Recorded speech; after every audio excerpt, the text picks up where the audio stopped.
Okay, so can you see the screen? There we go, I see it.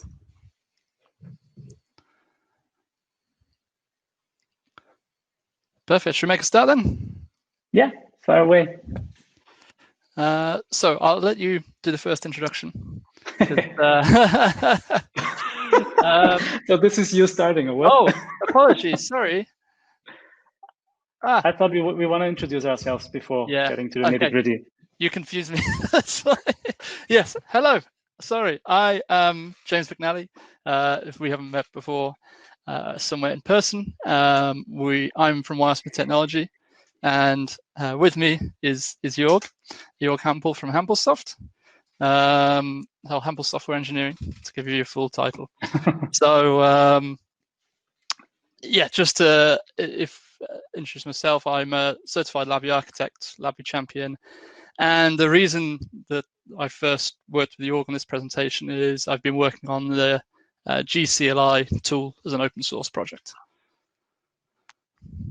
And I don't know if Joerg, you want to extend your blurb? Yeah, actually, it's pretty much the same, I would say.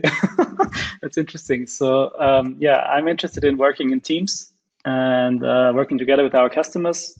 So I run my own very small, I'd say, software consulting company. And we want to leverage things and tools and processes that have proven themselves over and over again.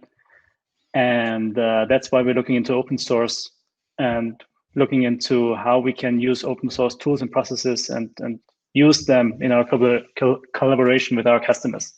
And that's where my interest in open source and inner source comes from. Yes. And I'm an Austrian living in Germany right now. And if you don't recognize the image, this goes back to a series of adverts a little while ago about the Mac and the PC. And we flipped heads slightly for this presentation. So I'm going to try and give more the Mac perspective, the indie developer on his MacBook, of some of these tools and reasons behind things. And when I've never touched a Mac in my life. And Joerg, who is an avid Mac fan, gets to play PC. and give us. So he's going to give us more of the perspective from the business point of view, but we'll flip back and forth, I'm sure, as we go.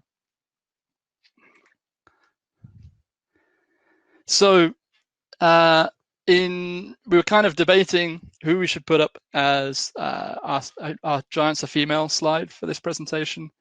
And actually, Joerg pulled this out of the bag, which I think is an even better introduction to this. So this is an article, obviously, you'll be able to share the slides afterwards and you can get to it. Looking at some of the kind of how open source is actually to women, female contributors. And yeah, there's some really interesting stats. Like I had a good read through it, and it is a really interesting read. So we'll give you some reading, I'm afraid, this time rather than just admiring a slide. Yeah, and hopefully some thinking too. So the TLDR is women are underrepresented in tech. I mean, this is nothing new. And it's interesting to look at some numbers based on GitHub in that case, and they're 5 years old, but I think probably still valid. Also, it is very important to think about that and then, yeah, think about why is it and how could that change.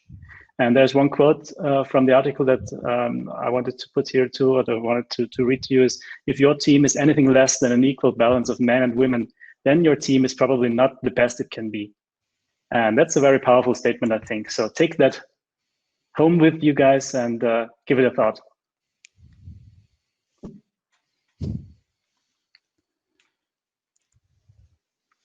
Cool. So to start off with, I think there is, first of all, a discussion to be had over why we're talking about open source software at all.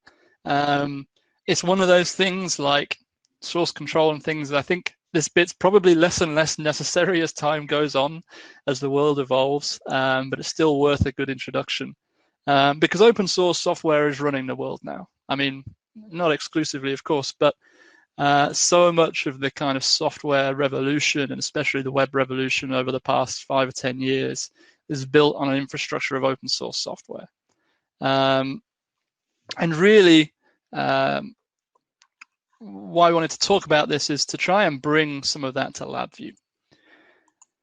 And there's really two different sides to it. Obviously, there's using the software. And okay, great, it's generally free. That's a nice feature. But actually, there's other benefits well beyond that that I think in some cases outweigh that. So, and it's really about independence and control. So I had a good example recently where I had a bug in some real-time software. The bug is mine. I'm not putting the blame on anyone here. It's my bug. But the first sign of a problem is an error from the NI system configuration API.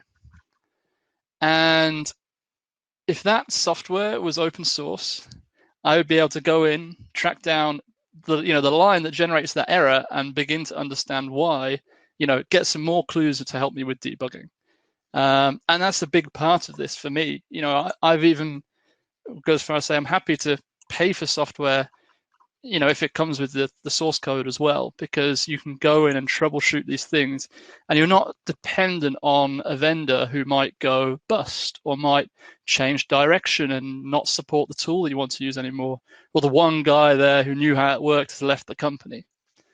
So, every time you bring a dependency into your project, you're bringing that vendor in as a stakeholder almost in the project. So with open source software, you're taking on a little bit less risk.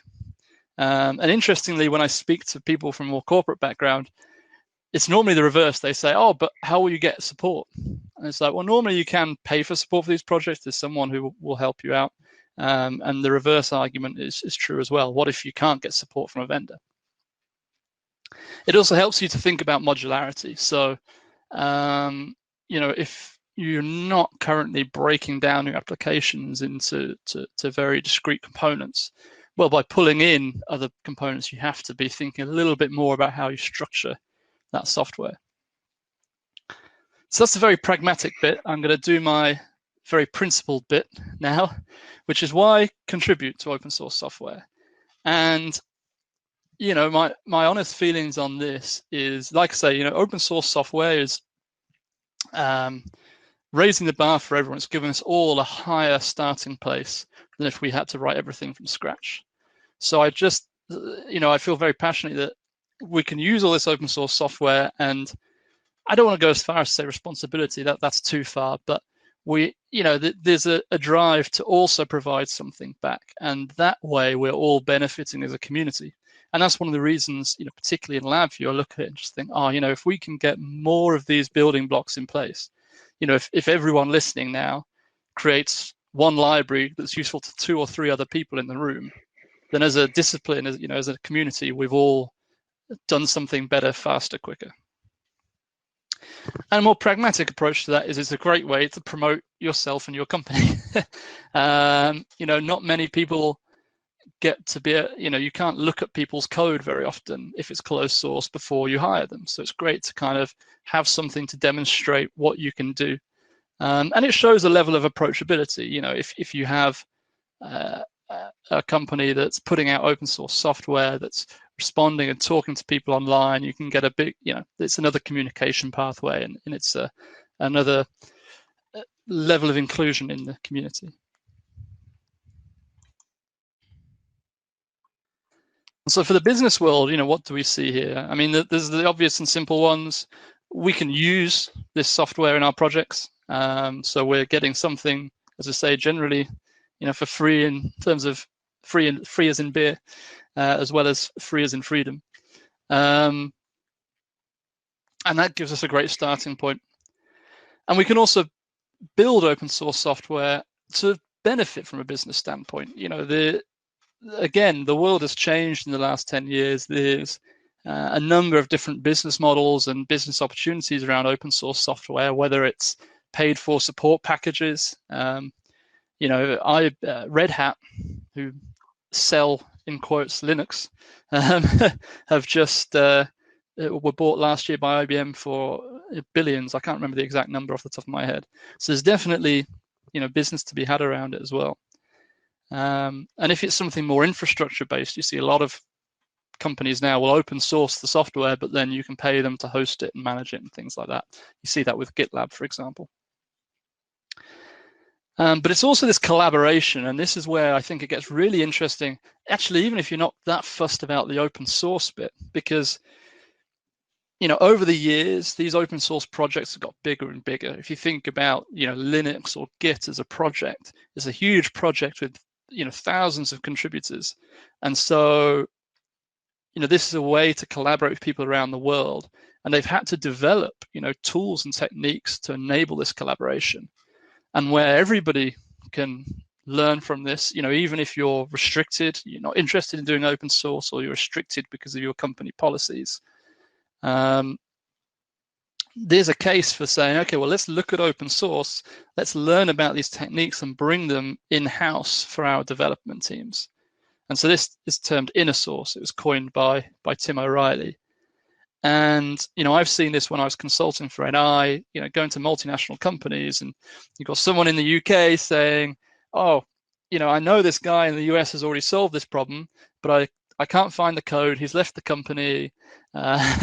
It's lost. We've got to redo the work, basically. And so a really interesting aspect is, how do we take what we've seen work in open source, which is some of the hardest team environments, everyone's distributed, people don't know each other, and bring that to in-house.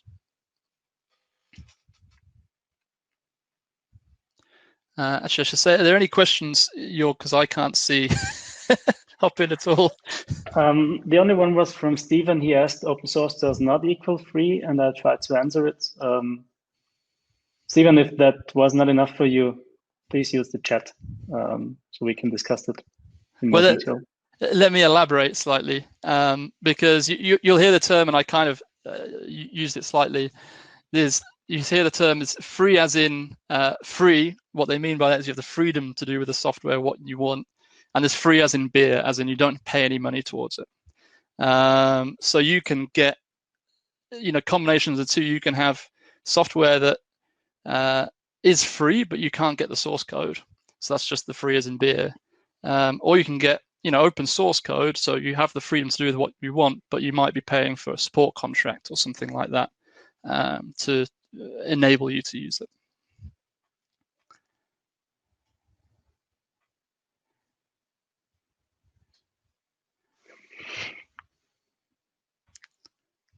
Cool. Should we move on? Mm-hmm. Okay. Okay, so we want to do two things tonight in our presentation. One is talk about open source as a thing and the ins and outs that we've come to know in our projects. And the other thing is also showcase or demonstrate how actual collaboration can even work, because it's not as trivial as it sounds actually. But then again, if you're getting into it, it's not that hard at all. The thing is that you need to get your hands on somebody else's code, change something, and then provide or publish or push back those modifications so the person can integrate them into their project. And what comes to mind first are, of course, workflows. Everybody or anybody using Git is probably familiar with one or the other workflow model that is used these days. One of the more popular ones is Gitflow.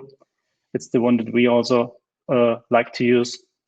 And I don't want to get into the details of Gitflow, but I want to highlight the fact that in Git, in that version or source code control system, you have the possibility to have separate branches of software developments where you can work on software in parallel on maybe the same, but ideally different parts of the software.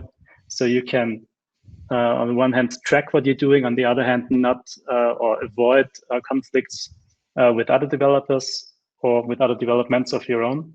So there's this concept of branches, and Gitflow is one description or a mental model of how to use branches to get those things that you want to do done. It uses feature branches, which means you take a copy of whatever you want to start off from, and then you have that feature branch where you can work on your feature. And when you're finished with implementing the feature, you will then move those changes back into your main branch into a main development drivetrain, and that's called merging. So there's this concept of forking or creating a new branch and then merging that branch back. If there are any more questions about that, we can talk about that, of course, after the presentation. I think for now we want to move on and get to the interesting parts. So, James, can you go to the next slide, please? Using a workflow model like Git flow is easy if you have write access to your repository, right? Because you want to create a new branch, you want to push your commits, you want to manage your sources and your changes in your repository, and yeah, multiple people probably have write access to that repository. Now with open source, usually that's not the case because somebody will maintain the repository and you will not have write access to that repository. So you need to use a different method or something, maybe even something on top of that workflow model that you usually use within your own repos. And again, that's called forking. And I tried to come up with a visual representation of what that does, because I didn't find any. So I think there's the need for somebody to create a nice one. But what I tried to visualize here is on the upper half, you have the source code control server. GitHub, in the case of our example, for our project, we use GitLab, so something like that. You can see the yellow repository. This is what we will see in a minute. This is James' repository. And I will fork that repository later on, which means I will create a copy on the server. And I will copy his repository into my own workspace, into my own namespace. And from that point on, I will have write access to that thing. So that is when I can start working on the source code. Not working, but also pushing back source code. So I will not only fork his repository in the server side, but I will then pull a copy to my local machine where I can make changes. And what I can do then is I can push back those changes to the server into my own namespace where I have write access. And then I can let James know that I made an update, and he can look into my namespace and I will give him read access to that. So he can take my changes and copy them back over into his own repository. And this is how we can close the circle or close the loop. And this is how we will make it work, that I can add something without having actual write access to the repo of James. Yeah, any questions regarding that thing before we actually go and show it? The chat is all clear at the minute. Very Sorry, good. if you saw me on my phone, I thought I log in on my phone, I can see that at the same time. So there is one question from Henrik. So the merge after a pull request is not automatic? Well, I'm not exactly sure, but I think that depends on the system you use, I guess. I would say for GitHub, GitLab, it's automatic. But at the same time, you could do that manually. Yes, I guess there's two sides to that. There's like approval of the merge, and then there's the technical merge, right? And the two may vary as well. So like the technical merge, most tools will try and do automatically, but you may end up with conflicts.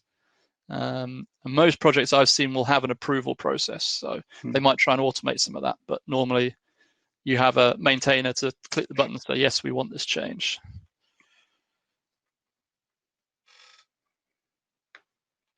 So yeah, Danielle adds that you don't want it to be automatic. So too much automation would not be a good thing, because that would go against the whole idea of having that process so the maintainer can vet the changes and look at them before he actually merges them back. Yeah. But so creating the merge request or pull request, depending on what system you use, should only be the notification to the maintainer that something's there that he could look at, and he then gets to decide if he wants to actually technically merge it or not.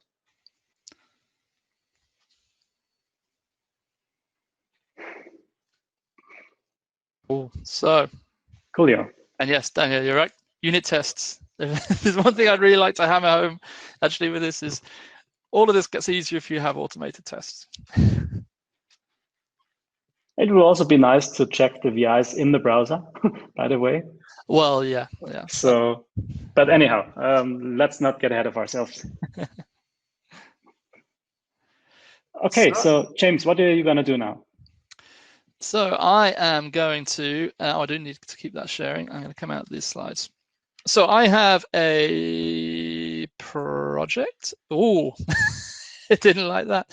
On GitHub. And this is a VI tester add-on. So if you haven't used VI tester, it's a unit test framework. And it has some basic comparison functions like equals, not equals. But I wanted to extend this with some additional comparisons, so like comparing arrays and things like that. So this is a real project, but what I've done right now is I've just created a separate fork for the demo for today.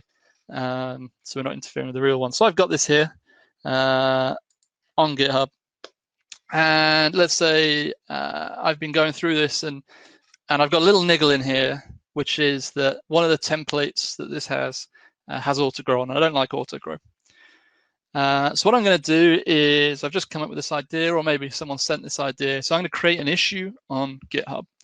And issues are a really powerful way of having a record of things that need fixing, things that need doing, that's accessible to everybody. So, you know, in a normal case, anyone can come and create one of these, comment on these, kind of help out with one of those. So I'm going to put it in here. Auto grow should be disabled on given, and then template.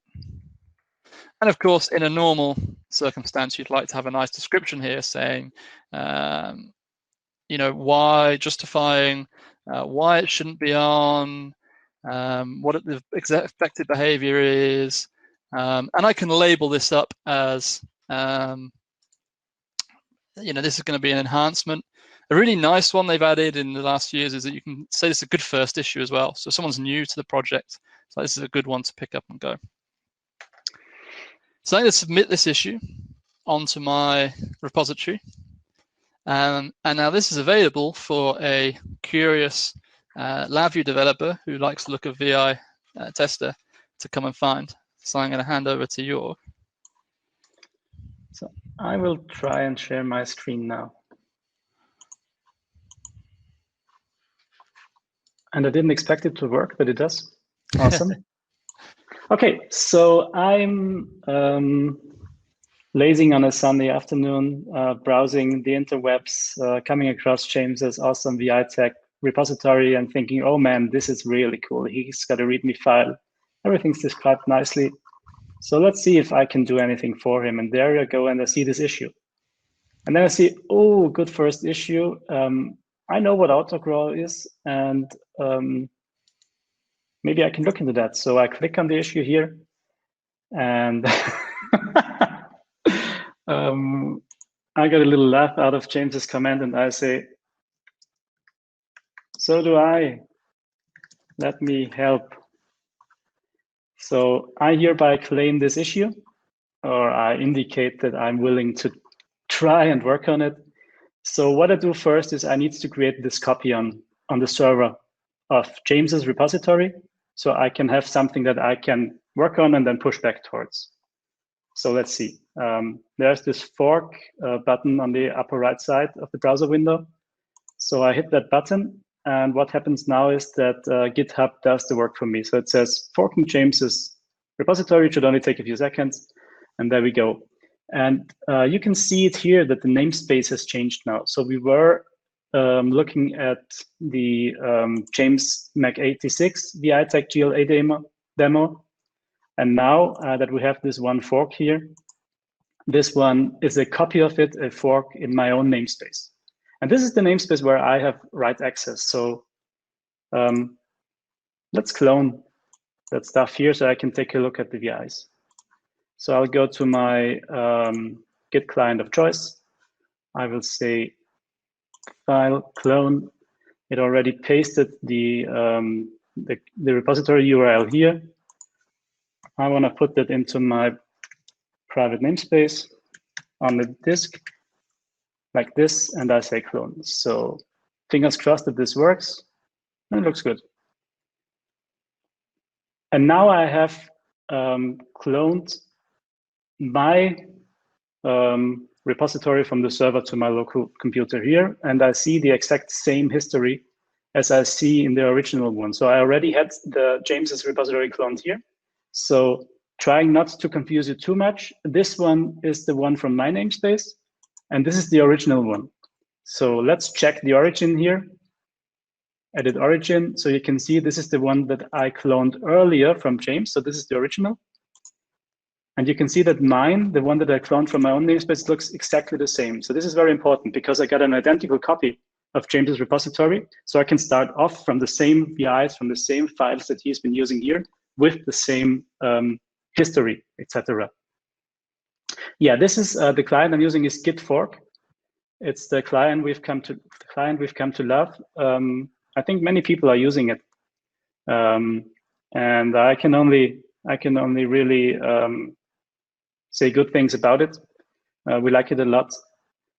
We even go to the length of buying licenses for our customers who work in companies that are so big that it is very difficult to buy simple licenses. That's a thing too. And somebody will, yeah, thanks Olivier, you posted the URL. So look at the chat window for the URL to the client. It's a couple, a man and a wife, who recently moved into self-employment to work full-time on this client. So if you can afford the license fee of $50, I think that will be highly appreciated, and they're doing a great job and they're very responsive. So thumbs up for the fork. But coming back now to our topic here, closing the advertising window again. So I got the source code now on my computer. So let's see. There's the original one that I checked out from James. But as you saw before, I cloned that repository into my own namespace, and here are the files now. Okay, so let's see. James said in his issue, if I go back there, looking at the issues, autogrow should be disabled on given when then template. So let's see if I can find that. Open up the project file. Hopefully everything opens up fine. But seeing as James supplied a nice README file, hopefully that should work. Yes, I have a confession, Joerg. I didn't get to mass compile it in 2020, but it looks like it's quite fast. I opened it before and it was fast, so I thought, let's just wing it. Okay, so let's see. We're looking at the templates given when then. And if you're not familiar with this thing, James, do you want to lose 5 words about that? Yeah, it's just to give your unit test a bit more structure. So the idea is you drop this template in instead of just having a blank VI. And given is your preconditions, when is what you're testing, then is your expectations. Okay. So let's see. Autogrow. This is the thing that we don't like, right? So let's just untick that thing, save it. And awesome, I have made my first change on VI tag again, I gotta say. So, okay, now it wants to save a little bit and just say no. And this is the change that we wanted to make. So we disabled or unselected autogrow. So looking back at my Git client now, I can see that there is a change. So it shows me that this file was changed. I can stage it, which means that I declare it to be part of my next commit message. And I will say here, disable auto grow. Should we do this one too? Fixes issue number 1. And we can see that it is number 1 from this parameter here. Oh, it says so here as well. So let's see what happens now. I can commit this guy. And seeing as this is my own namespace, I want to stress that again, I can also push back to the server, right? So it says now, let's take my local changes and synchronize with the source code management server, which is GitHub in this case. So I say push. And that seemed to work as well. So if I look at my history, we can see here, I pushed to master and I just said disable autogrow. So by the way, I'm not using Git flow for this presentation here. which we would usually do. In this case, I just changed it directly in master, which probably is not the way to go. Okay, so let's look at my... So it's worth saying on that, Joerg, that some repos will have a file called contributing in the root, and they'll tell you how they want to receive pull requests. So they'll tell you if it needs to be on a certain branch. But because it's on Joerg's project anyway, he's not committing to my master, he's committing to his. So it doesn't conflict with anything on the existing project. Exactly. But always see if that contributing file exists. Or it may be in the README, or maybe in the wiki of the project, or somewhere there should and will probably be in a well-maintained open source repository, there will be some indication on how to work. And if we look now on the server side again of the repository in my own namespace, we can see a small message here. This branch is one commit ahead of James master. And it even offers me a link here to create that pull request, right? So and this is basically what I want to do. So what we've done now, let me try and quickly go back to the slides just for a second. So if we look at this guy here again, we have forked the repository. I've pulled it, I made my changes, and I pushed them here. So the only thing that is missing now is to let James know that I want to, or that I suggest for him to take the changes that I made and integrate it into his own repository, right? So let's create a pull request here. And I don't need to do a lot, right? So I created the pull request. You can see here what I wanted to do. I want to take the master branch from my repository in my namespace and merge it into the master branch of James's repository. So this is what I suggest for him to do. There's a little bit of additional information here. And now I can say create pull request. So let's do that. Hey man, death to autogrow.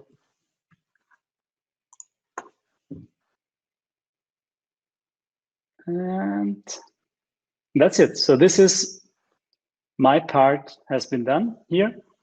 And now if we change back to James's screen, he can show how that looks like on his side.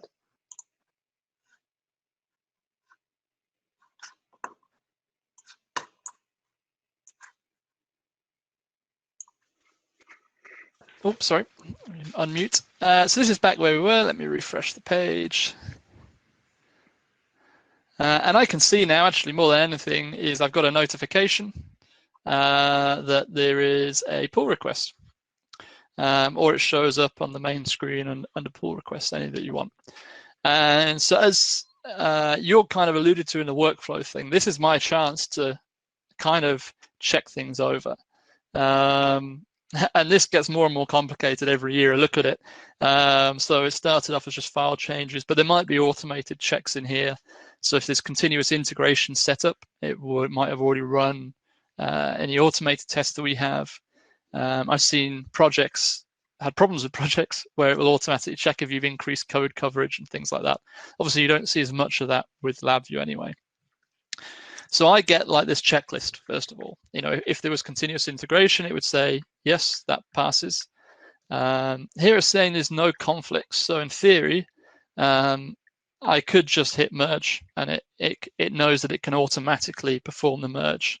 But obviously, you know, I need to review his code. You know, you'll actually find in a lot of companies now, this pull request replaces like the formal code reviews, because now this is an opportunity. I can go, right, exactly what has Joerg changed? I can see the commits, I can see the files.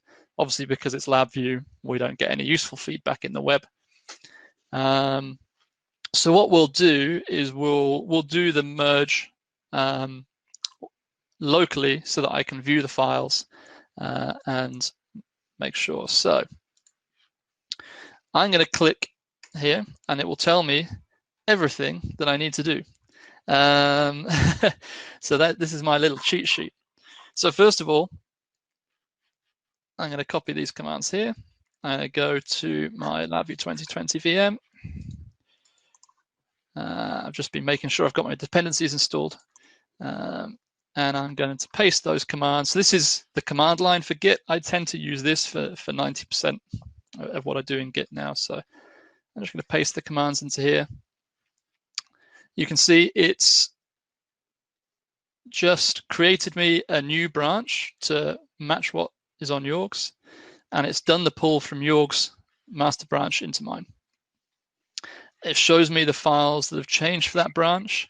And so now, if I go into my LabVIEW project, this is now going to load up Joerg's version of the code. And this gives me an opportunity to review the code. The first thing I would normally do is run the automated test, but VI test is only just installed. I could run the test suite, and if I go check, let's just prove and hope this is Joerg's version, we should see no autogrow. So I can go, excellent, I like the look of this. I think this really works. I'm going to be careful what I save because it's LabVIEW. Don't save anything. And then I have my next set of instructions.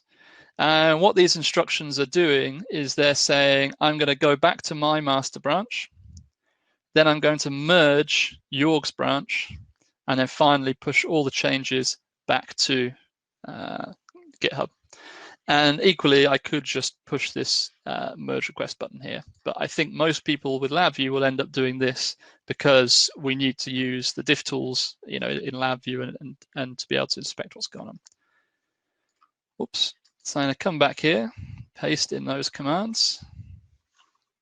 Oh, just once. So it's just asking for a commit message for. Oh, that's going to ruin my next bit. That's fine. So the command started typing in there instead. So it's just obviously a message for the commit, and you might put something more descriptive in real life, and then I just do git push back to my repo.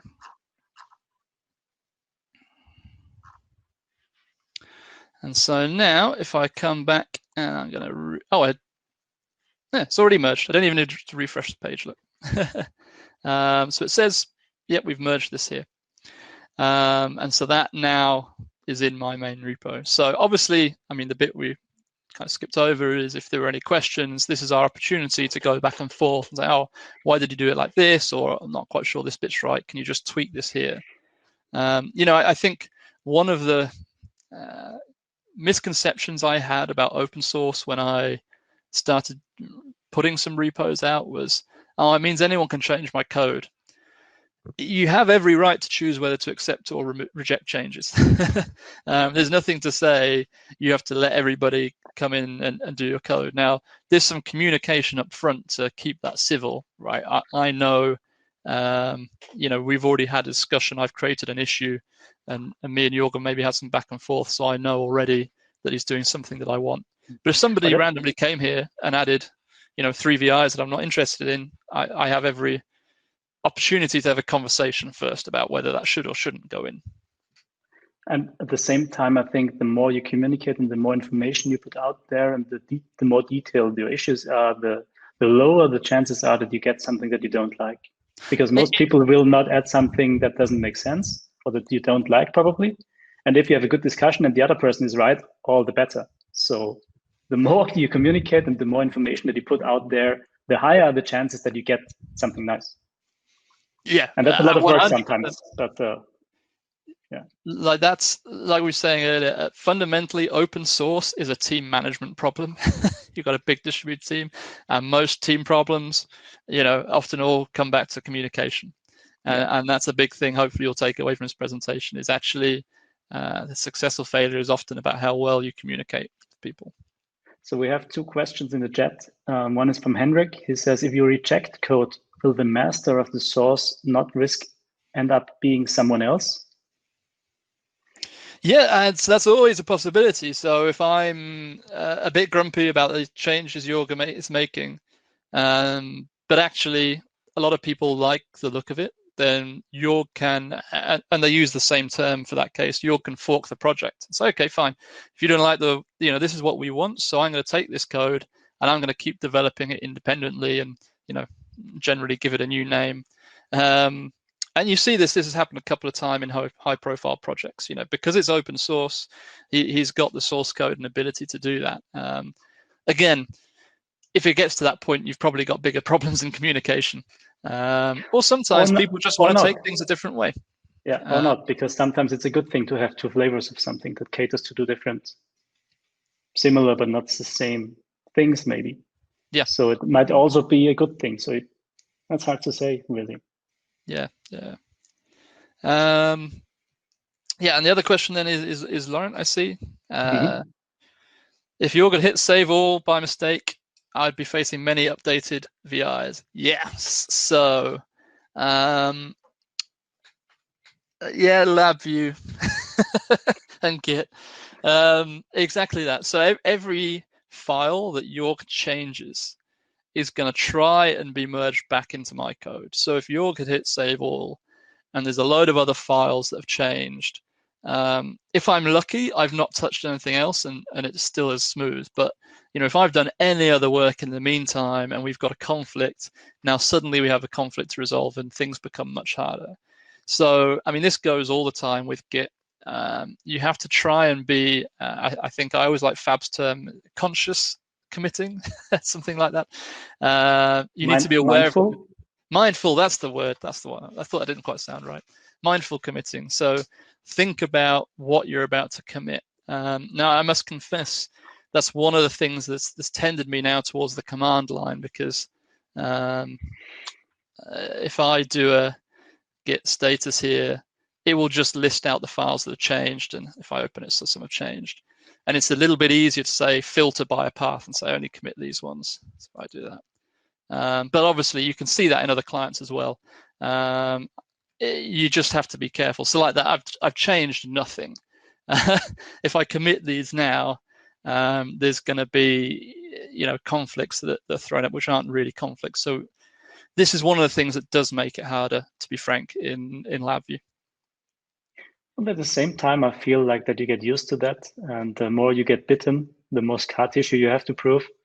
The easier it gets to not do that. And honestly, I can count the number of unforeseen merge conflicts, I don't know, on a few fingers. That usually doesn't happen.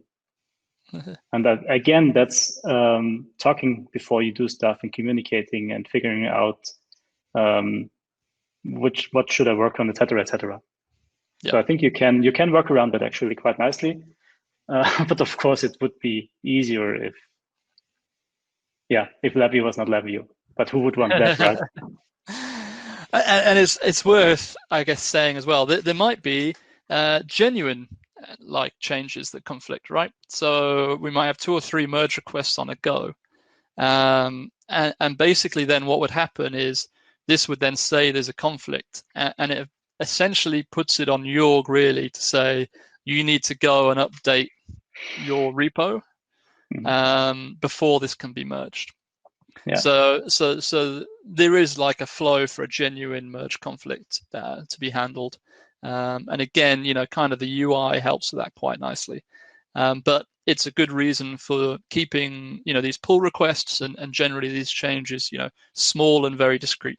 Don't have a pull request with 2 months worth of work in it. Pick off a small piece of work, do it, and merge it back. And again, this is where like the Git flow that Joerg introduced earlier kind of comes in. It's helps to manage some of that.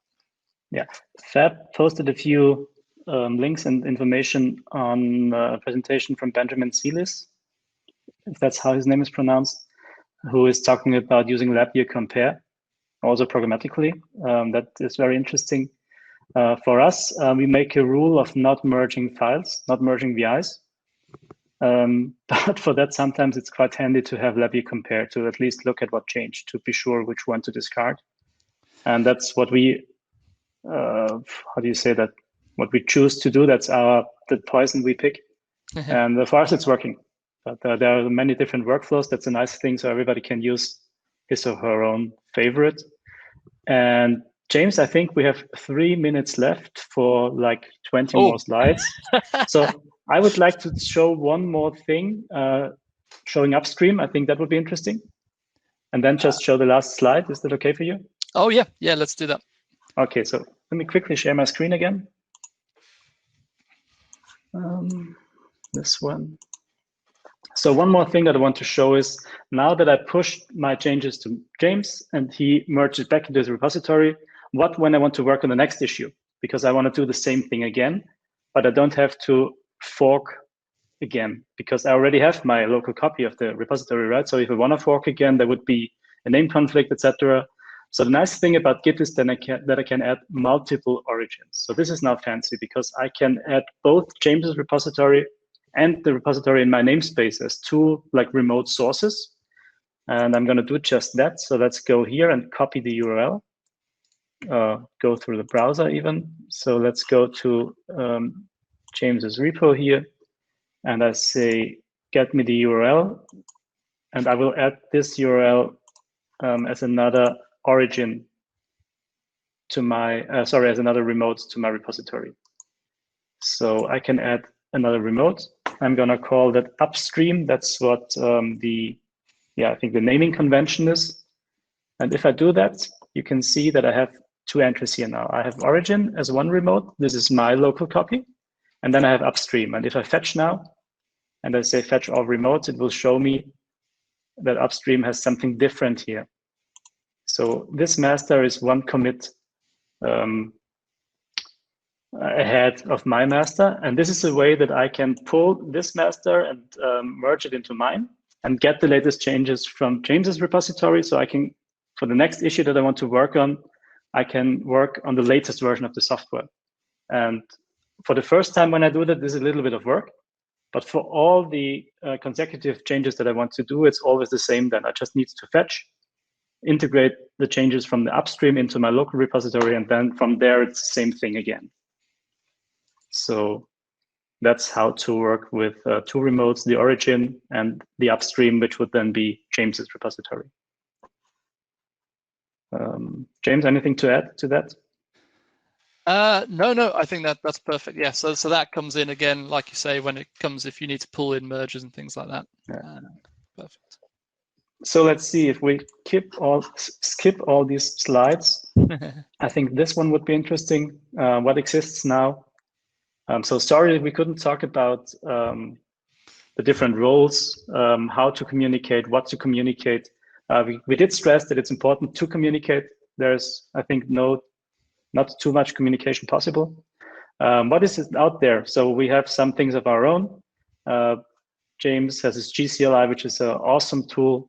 We have the LabVIEW open source project, I think it's called, which is at the moment probably most popular for the MQTT broker. We have, of course, James Powell's SQLite library. We have the OpenG tools, NI Application Systems Engineering, the DCAF project, Karaya from JKI, and many, many more. So I think since we gave this presentation first, which is roughly a year ago, this has really picked up in my perception. And that's quite awesome, I think. Yeah, to be fair, it's one of those things you think there's not much. And then I was looking to pull a few things with slides. Actually, there's hundreds. If you go digging, there's a lot out there already. Yeah, so there are some references. This one is very interesting if you want to get into open source, more from the maintainer side. What should you do? How do you build a community, et cetera, et cetera. There are some things that we, as a company, share. You can take a look at if there's something interesting for you. We have a very cool guide from James, how to contribute. And then there are, I think, probably the go-to places are vipm.io and gcentral.org, of course, to go looking for packages and also open source stuff. So I think these two will host both of them, right?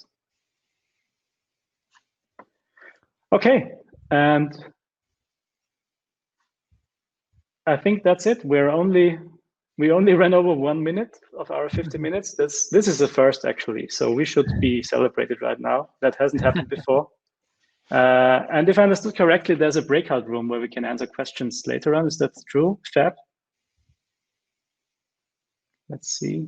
Yes. Yeah. We can continue. So we'll be over there, and yeah, we can give you a quick peek at the other slides you had to skip over as well. But the short version is communicate, communicate, communicate. Yes. And contribute. And yes, yeah. Of course.